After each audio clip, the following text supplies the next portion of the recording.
progressing? Are you on pace with your install so far? Yes, we're on pace. We got a lot of our defense in. The June and July really helps us, kind of be further along than we were in the past. And so we got a lot of defense in. And now we got to now we're still installing, right? But then you got to slow it down so guys are not thinking so much so you can continue to evaluate them. But we have a lot of our defense in. Okay, and then kind of a two-parter. Your top takeaways from Saturday's scrimmage. And then, I'll finish the second part. Yeah, so Saturday scrimmage, what we got to do defensively as a whole is just start fast. Got to start a lot faster. Our twos started off, and we didn't start off like we should, right? Not to our standards. The ones go out there and they get a 3 and out, and the next drive was a 4 and out, and then on the third down, it was a 3rd and 16, and we gave up an explosive pass. So we got to do better there. Our energy and how you scare offenses is not about the play calls. It's just people just smothering the ball. Right, so we have to get to the ball like our life depends on it every snap, no matter who's out there. The 1s, 2s, 3s, 4s, it doesn't matter. It's just a standard of defense when we go out there. So that's what I got out of it from my seat. Just everybody from top to bottom, like straining to the ball like your life depended on it. Now we did a really good job in the red zone. We did a really good job in 2-minute, third down, and all that stuff. But we have to start faster. Our job is to get the ball back to our offense so they could go down and score. So. Yeah, that's what we got to do. All right, finally, do you feel like overall you got more pieces to find places for on the defense this year? We have more pieces. We have a lot of ingredients, right? And we have to cook the meal. We got to put the ingredients in the right spot for the meal can be right. But we have the ingredients. Now we got to make sure, it's not mildew, right, or it's not spoil. What that means, if it's not our standard. If they're not getting to the ball, they're not playing a physical brand of ball, that's not part of our ingredients. So we have the right pieces. We just have to put it all together. So it's been a good deal. Other than Sori and Dix, who are some of the linebackers if you played Alabama A&M today or tomorrow? Who'd be some of them that go in pretty fast? Hopefully all of them. How many do you think you'll be playing in a game this year? Normal game. You know what? We usually rotate 4 or 5, depending on the personnel. They come out in 12 personnel, 21 personnel, putting an extra Sam backer in the game. Sori and Dix, Shaw has been really good, and Andrew Harris has been really good. Trent Welling has been a really good get for us out of the portal. A guy that has a lot of experience, a guy that's going to be able to play special teams for us, a guy that's going to be able to help us on defense. And then you got Wyatt Simmons that's continued to blossom. See, the thing about Wyatt, he got redshirted last year. Then we started spring ball. He had the hamstring. So now you're getting to see him get more reps. He's a guy, man, he goes he goes hard and plays the right way. So we have some good guys there, good nucleus of guys. And then you got Tavion Wallace, who's a true freshman, that's out there, and he's playing with the older guys and doing some different things there. So we have some good pieces in the linebacker room. Kind of hit on my second question, but Wyatt Simmons, I write for the Cersei paper. He's from there. Just talk about his progress. I know it set him back with the injuries, like you said, and stuff. Right. But how much has he progressed this fall? Really, he's doing really well out there. He's doing some really good things. He runs to the ball. Great effort guy. Great human being. Let's start there. Great human being. He's been a really good player for us. He's picking up the system, and he's a guy now. He's not laying down for nobody. You're gonna have to beat him. Right, you're gonna have to he's a tough kid, a tough-minded kid, a great effort kid, and a kid that's just fun to be around. Talked about Andrew a little bit. Sam said in the spring that he doesn't know how a linebacker can move up the depth chart without doing full tackle, and said ever since put pads on, he realized that Andrew hits like a truck. Your thoughts on him? And I've seen you get after him too. So obviously he's got some learning to do, but it seems like he's got a lot of potential. Yeah, he's growing. He's a guy. He just got here. The thing about the portal, when you get these guys in June, you're trying to speed up the process. So everybody that we sign out the portal in June, we're speeding up the process. So there's a little bit more biting. Because you're nibbling at him to get him to speed up the process, and you could just see him, and he's getting better and better. He's a physical guy, heavy-handed guy, solid guy. He put his body on you with tackles, so he's going to be a player that could be able to help us this year. You recruited him at UCF. I guess he probably committed to you before you left Arkansas. What was that, recruiting process like? You remember with him, and then full circle getting him here. It was a process. He has a twin brother, so he and his twin was committed to me, and his twin brother is starting at Maryland, is doing a great job there as they Mike linebacker, and he has a bright future for them there. And but it was good just recruiting him, and really just get to know their mom and the whole family and then where they're from. And, you know, they didn't come to the States until they was in third grades, and just learning, just the learning barrier for them, and just seeing both of those guys blossom, just seeing how the good Lord has just blessed their life. They use this football to see the world, you know, just from their background to graduating high school to getting full scholarship to both guys playing at Power 4. And if you really dove into their background, it's like, man, God is so good. You can see God has his hands on their life. So I know both of them very well, and they're very special to me. I'm just so blessed to be Andrew's coach and just being the person that's able to coach him, because he has a bright future. When we talked to Coach Pittman and Xavier after the scrimmage on Saturday, they both talked about the big plays that you guys gave up. Need to go back and watch the film, but it might have been communication. When going back and watching the film, what have you seen from those big plays that you guys gave up? Was it communication or anything else that stood out? Some of it was communication, and some of it was, I got this man, I just need to cover him, right? So very first play, the linebacker has the back out the backfield, and he's wide open over there as nobody's on him. So, like, you just got to cover your guy. And just one of them was a communication deal, and we have to communicate pre-snap and post-snap. The pre-snap is, hey, alert, push, or banjo, or whatever our bingo, whatever our verbiage is pre-snap. And then once the ball snap, you have to talk again. So you just can't talk pre-snap and not talk post-snap. So, okay, post-snap, push. So you have to be able to communicate. You can't be out there just standing around and they snap the ball and, oh, what I got. It has to be a pre-snap communication and a post-snap communication. We saw a lot of three linebacker work during the spring, and when we get to watch fastball, it's been pretty much that 4-2-5 base. So I'm just curious, how has the three linebacker looks been coming along? And maybe if you want to play more of that, do you have to find more guys for the position than maybe you did last year?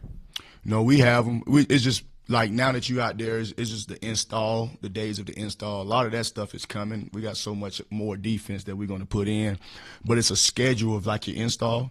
So we're going to be multiple. You'll see three linebackers out there. You may see three high safeties. You may see a 3-4. We got a lot of different things. Like today, we had a different blitz package, different guys rushing. You know, just okay, who was our guys that could give us juice?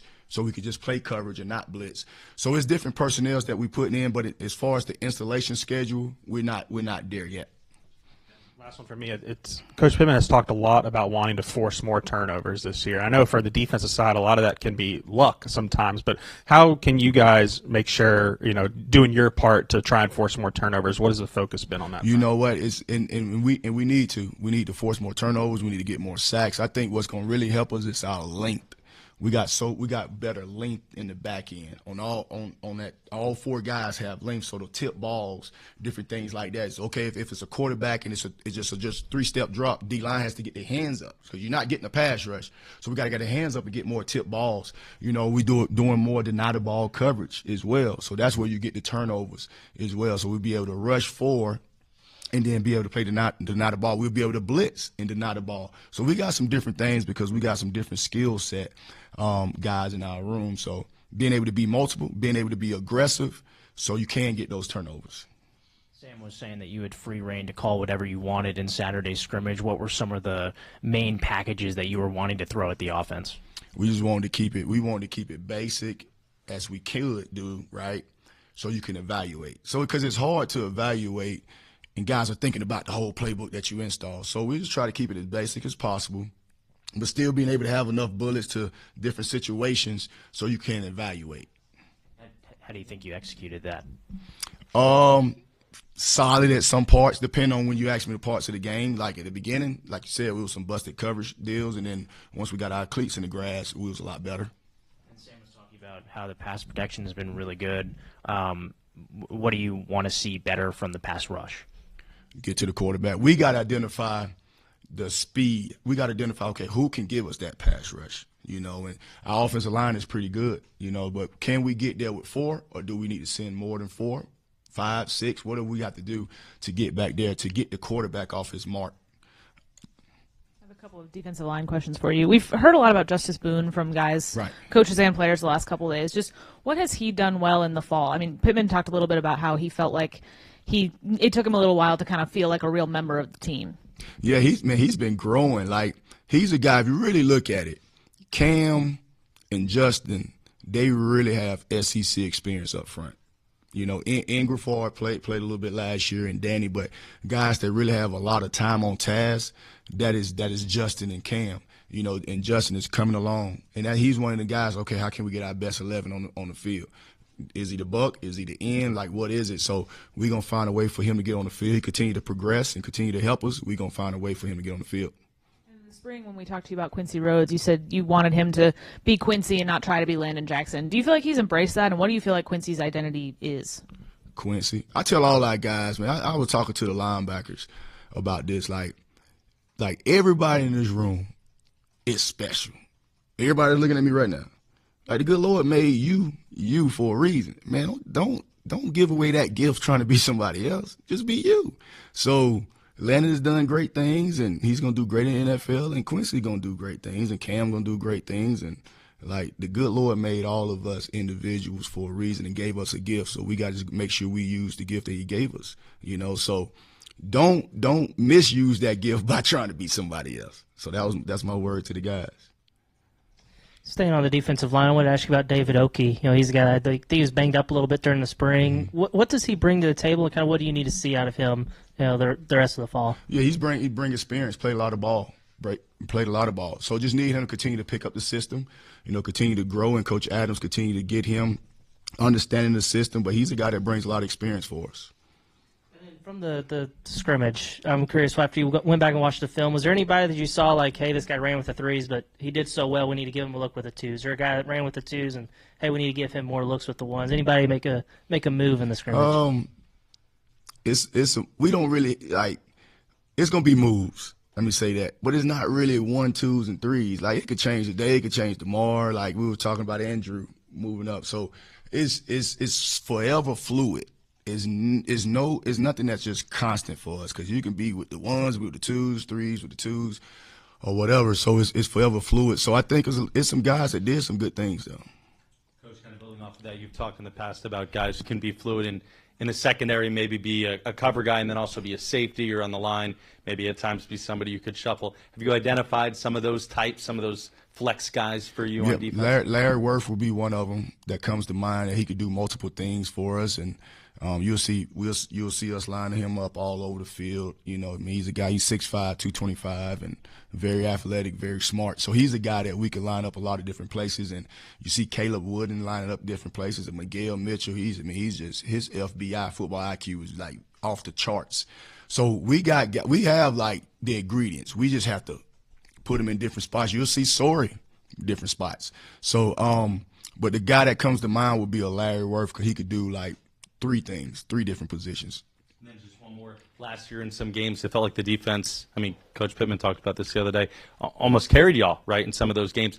What's the goal as the defensive coordinator to get them from that level of achievement to, almost like you said, the next level of success? Right. We just have to like, we don't do all this work to be whatever, right? Like, we want to be like the best at what we do, and that's Coach Pittman's standard, offensively, special teams, and defense. So it's my job to make sure the defense is playing at a high level, taking it to another level. This is our 3rd season, right, in the system. Now, the portal is a little different than the older days. The 3rd season, you're like, okay, this is the 3rd year in the system. The guys should have it, but it's forever. The portal is like a revolving door. But the standard haven't changed. Like, if you're playing the University of Arkansas, you're playing their offense, their defense, their special teams, you're going to see, okay, those guys play hard and they play with a passion. So we just have to take it to another level and be a dominant defense, right? And how you do that, a lot of times, yes, you got to have players, but whoever's out there, those 11, man, just bust your tail to the ball. And when you get there with bad intentions. And everything else take care of itself. What type of improvements have you seen out of Steven Dix during the summer, and what are some of your expectations for him this year? Yeah, I mean, he's our Mike Backer. He's been around a long time. You know, he's a guy that's played a lot of football, and he gets our front set. He's our communicator. Looking for him to just take over like he has. He is our Mike Backer. So he's our thumper. He's our enforcer. Very, very pleased with his progress. He's recently engaged. Like, he's a man. So need to be a man on Saturdays like he will be and like he was in the past. Another returner and Xavier Sorry. How important has it been for you to have both of those guys back for this season? It's been good. It's been good to get those guys back their second year in the system, right? Steven, I don't know when Steven got in the spring or the fall in June, but I know Sawyer was here in the spring.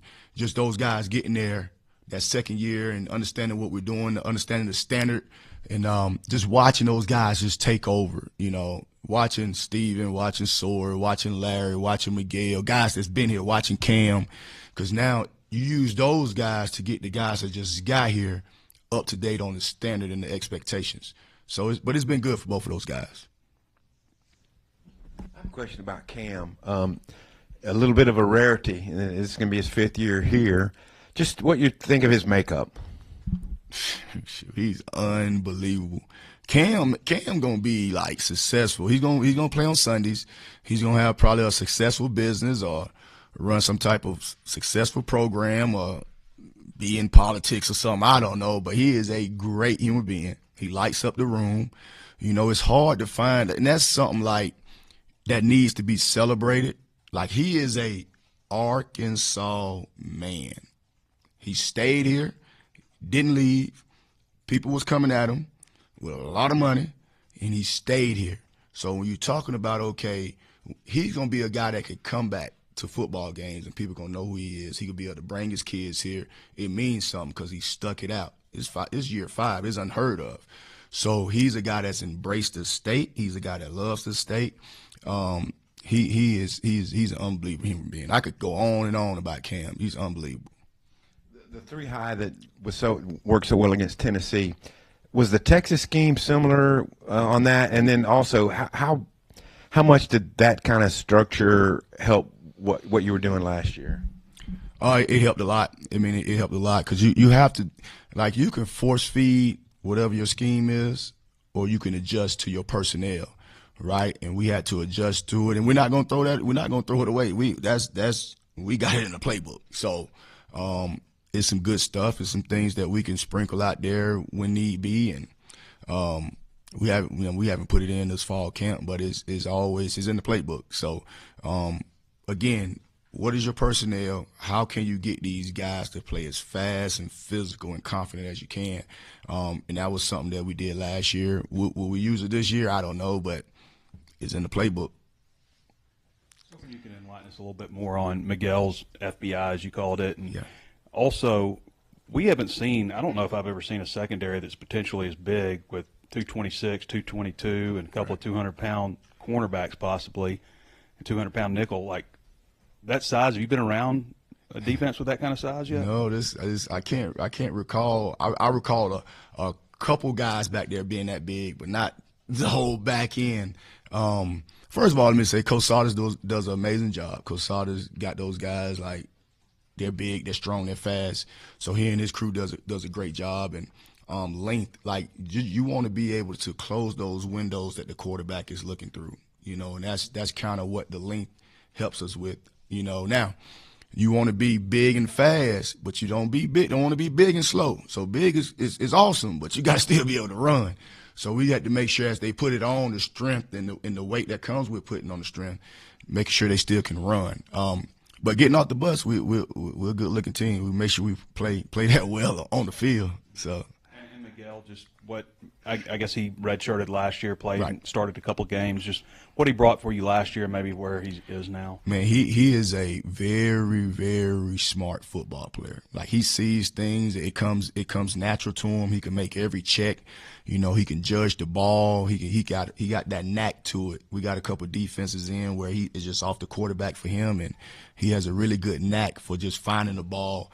I'm very, very pleased with where he's at. He's playing at a high level right now. So keep it going, and what helps him is he's very, very smart.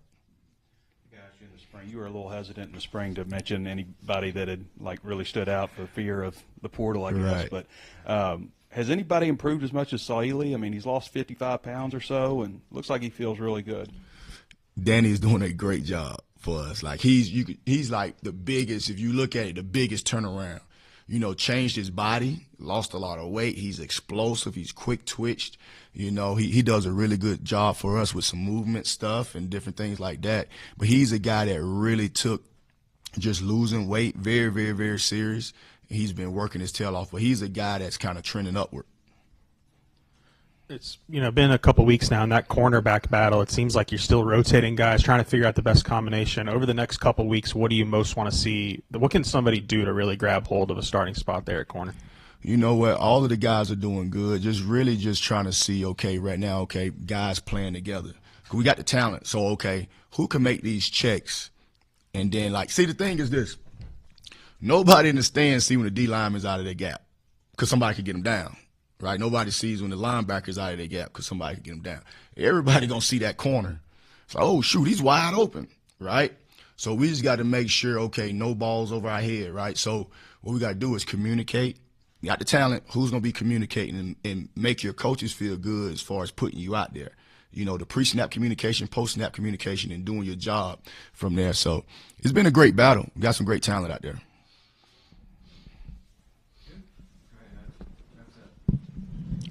Coach, you mentioned Andrew Harris and his brother moved to the U.S. when he was in third grade. You've also got David Oki, Frank Mulipola, and guys in the U.S. on the offensive side, Poshka and Rohan Jones. Just curious, what's that like as a coach, having different guys from around the world? It seems kind of unique. Yeah, it's pretty cool. The fun part of seeing those guys that's from all over the world is seeing just how happy they are. You get around Frank, Frank just a happy kid, is happy to be here and gives great effort, and all those guys, and just seeing what football can do to someone's life. It can change your life, man. So just happy to be around him. And the good thing about coaching is you're grinding. It's football, and you just breathe for a second and get to know these kids, right? And we've done an awesome job with our head coach, Coach Pittman, making us get to know the guys, right? Because you could coach them hard if you know them and they know you care about them. So it's been being intentional about understanding these kids and understanding where they're from and what makes them tick and all of that stuff. So, but it starts with our head coach and him being intentional and letting us know, okay, make sure you know these kids, make sure you care about these kids, and then from there you could coach them hard.